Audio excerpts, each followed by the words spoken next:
যেমন একটা গাছকে হিলিয়ে দিল, গাছের পাতা ঝরে যায়, তেমনি আমার আল্লাহ রাসূল বলতেছে, যে লোকটা আল্লাহকে ভয় করে, এই ভয় করা ব্যক্তিটার গুনাহ গাছের পাতার মতন ঝরে যায়।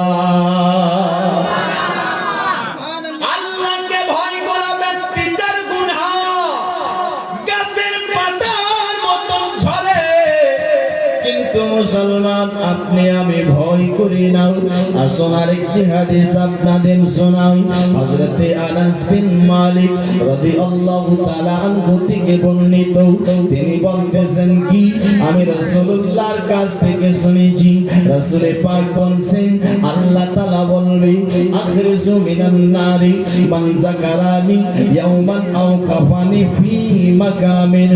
ইয়ানি ওই লোকটাকে আল্লাহ তাআলা বলবে, ওই লোকটাকে জাহান্নামের আগুন থেকে বার করে দাও, সেই লোকটা দুনিয়ার বুকে একবার আমি আল্লাহকে ভয় করেছি। আপনি কি চান জাহান্নামে যাবেন? আপনি কি চান আপনি জাহান্নামে যেতে? ও বাবাজি, যদি জাহান্নামে যেতে চান না, আল্লাহকে ভয় করে নিন। জাহান্নামে যদি যেতে চান না, আপনি সুদ বন্ধ করে দিন। জাহান্নামে যদি যেতে চান না, নিজের বেটাকে বেটিকে আপনি বেরাদার ইসলাম শিক্ষা দিন। জাহান্নাম যদি যেতে চান না, জমির আল কাটাকে ছেড়ে দিন। জাহান্নামে যদি যেতে চান না, আপনার বেরাদার দুনিয়ার বুকে নিজের নফসটাকে কন্ট্রোল করে আল্লাহর ইবাদত করেন, আল্লাহর ইবাদত করেন। বাবাজি, বন্ধুগণ, ভাই, আপনাদের আমি আরেকটি হাদিস শোনাই, তারপর ইনশাআল্লাহ জীবনের দিকে যাব। এ বাবাজি, হযরতে আব্দুল্লাহ ইবনে আব্বাস রাদিয়াল্লাহু তাআলা আনহু থেকে বর্ণিত, তিনি বলতেছে কি, আমি রাসূলুল্লাহর কাছ থেকে শুনেছি, রাসূল পাক বলতেছে যে আপনার দুটি চোখকে আগুন জ্বালাবে না। জোরে বলো আইনান লা তামুসুহুমান নার ওয়া আইনুন বাকাত মিন খাশিয়াতিল্লাহি ওয়া আইনুন বাতাত তাহরুসু ফি সাবিলিল্লাহি। yani দুটি চোখকে আগুন জ্বালাবে না। একটি চোখ, যেই চোখটা আল্লাহর ভয়ে কেঁদেছে, যে চোখটা আল্লাহর ভয় কাঁদে, এই চোখটাকে আপনার জাহান্নামের আগুন জ্বালাবে না।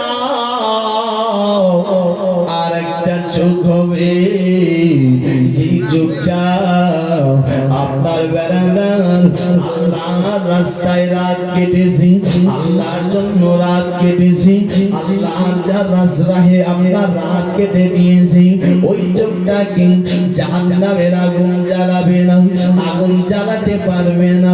ও বাবাজি, কিন্তু একটু কি দেখছেন, আপনি আমি রাত কাটি কোথায়? শরাব যেখানে পান করা হয় সেখানে রাত কাটি, যেখানে মেম্বার প্রধানের মিছিল হয় আপনি আমি সেখানে রাত কাটি, যেখানে নাজায়েজ কাম হয় সেখানে রাত কাটি, যেখানে আপনার দেখবেন জালসার মেহফিল হয়, কোরআন হাদিসের বাণী হয়, সেখানে আপনি আমি নাই, সে মেহফিল আপনার আমার খালি থেকে যায়।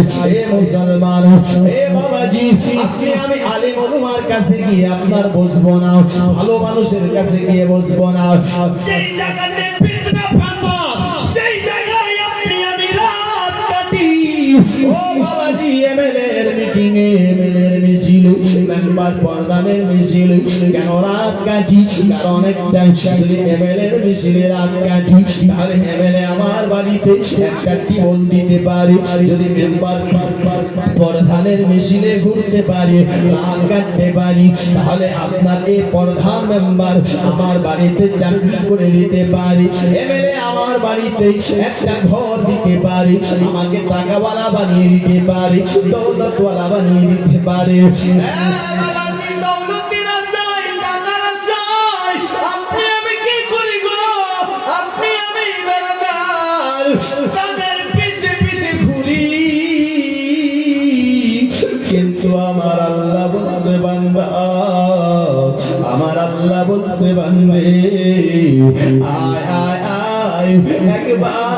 ছুটে আয়, একবার এমএলএর কাছ থেকে আমার কাছে আয়, একবার তুই আমাকে আল্লাহ বলে ডাক। আমার আল্লাহ লাব্বাইক ইয়া আবদি বলে ডাকবে। আমার আল্লাহ বলছে আয়, একবার তুই আমার ইবাদত করে নে। আমার আল্লাহ তাআলা বলতেছেন কি জানো, ফাদখুলি ফি ইবাদি ওয়াদখুলি জান্নাতি। যে আমার ইবাদত করবে আমি আল্লাহ তাকে জান্নাত দান করব। যে আমার ইবাদত করবে আমি আল্লাহ তাকে কি করবে, জান্নাত দান করব। কিন্তু জান্নাতের পাগল নয়, দুনিয়ার পাগল মুসলমান ভাই বেরাদার, দুনিয়ার পাগল হইন না। কবি বলছেন শোনো, সংসার সংসার কয়রা ভাবি গো, করলাম না বান্দেগি।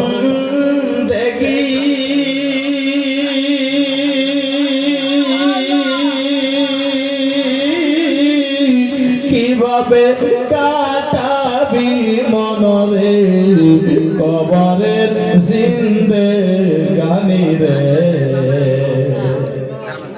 ওরে জীবন গুনায় গুনায় গেল রে, ওরে জীবন গুনায় গুনায় গেল রে। এই গুনাহ গুনাহতে জায়গা যায় না, জিন্দেগি আপনার গুনাহতে চলে যাচ্ছে। ছন্দ বলছে সংসার সংসার আর কইরা ভাবি গো, করলাম না বান্দেগি।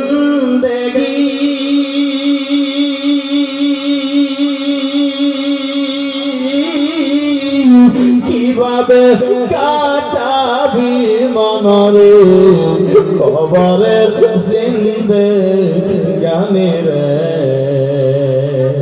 ওরে জীবন গুনায় গুনায় গেল রে, ওরে জীবন গুনায় গুনায় গেল রে। আর নিঃশ্বাসের বিশ্বাস কইরা গো, করলাম বাড়ি ঘর।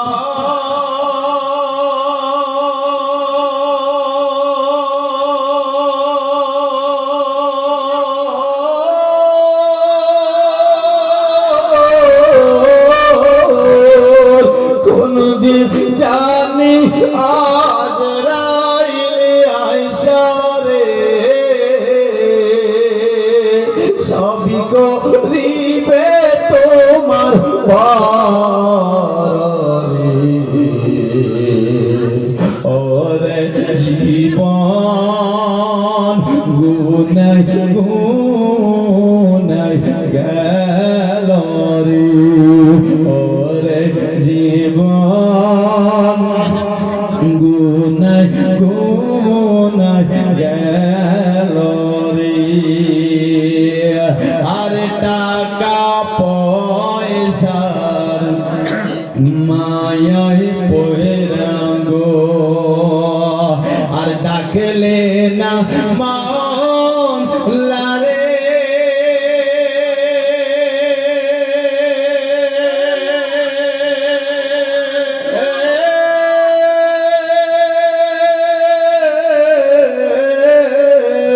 কিভাবে থাকবি ও মন তুই অন্ধকার কবর রে।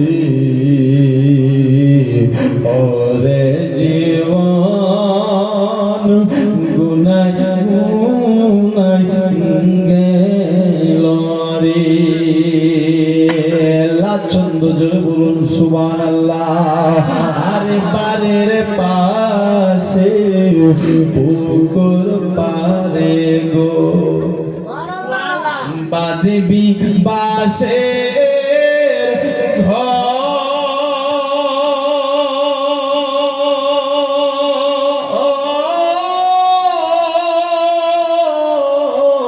আর ভাই নাই তোর বান্ধব নাই রে কে লইবে তোর খবর রে ওরে জীবন গুনাই গুনাই গেল রে ওরে জীবন গুনাই গুনাই গেল রে। বেরাদার মুআজ্জাজ সামাঈন, আমি আয়াতে কারিমা তিলাওয়াত করেছি। আল্লাহ বলছেন, হে নবী, যদি আমাকে রাজি করতে চায় তাহলে তাদেরকে বলে দাও যে তারা যেন তোমাকে